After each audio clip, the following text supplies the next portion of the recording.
தேசிய புத்தரிசி திருவிழா ஜனாதிபதி மைத்ரிபால சிறிசேன தலைமையில் அனுராதபுரம் ஜெயஸ்ரீ மகாபோதியில் இன்று நடைபெற்றது.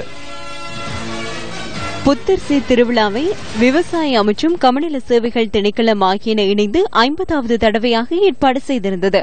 இந்த நிகழ்விற்கு முன்னர் வரலாற்று சிறப்புமிக்க ஸ்ரீ மகாபோதியில் ஜனாதிபதி வழிபாடுகளில் ஈடுபட்டார்.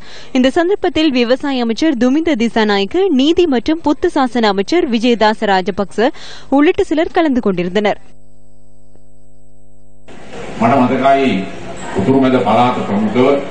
வடமத்திய மாகாணத்தில் பாரிய வறட்சி ஒன்று ஏற்பட்டமை எனக்கு நினைவிருக்கின்றது. 2013ஆம் ஆண்டில் அனுராதபுரம், பொலனறுவை, அம்பாறை, திருகோணமலை மற்றும் வடக்கில் அறுவடையை பெற்றுக் கொள்ள முடியாது போனது. பாரிய வறட்சி ஏற்பட்டிருந்தது. எனினும் அந்த சந்தர்ப்பத்தில் விவசாயிகளின் பொருளாதாரத்தை கட்டியெழுப்புவதற்காக எந்தவித நிவாரணங்களும் வழங்கப்படவில்லை. எனினும் இந்த முறை வறட்சியினால் பாதிக்கப்பட்ட மக்களுக்கு நிவாரணங்களை வழங்குவதற்காக இந்த அரசாங்கம் முன்னெடுத்துள்ள திட்டங்களைப் போன்று இதற்கு முன்னர் எவரும் முன்னெடுக்கவில்லை என நான் எண்ணுகின்றேன். புதுவருட பிறப்பிற்கு முன்னர் வறட்சியினால் பாதிக்கப்பட்ட விவசாயிகளுக்கு வழங்குவதற்காக 7 பில்லியன் ரூபாவை திரைசேரி வழங்கியுள்ளது.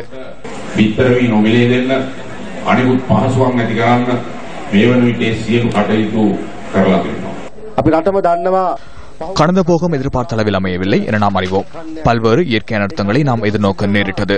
விவசாயிகள் எதிர்பார்த்த அறுவடை கிடைக்காத போதிலும் இந்த போகம் தொடர்பில் நம்பிக்கை வைத்து பயிற்சியை ஆரம்பிப்பதற்கு விவசாயிகள் ஆயத்தமாகியுள்ளனர்.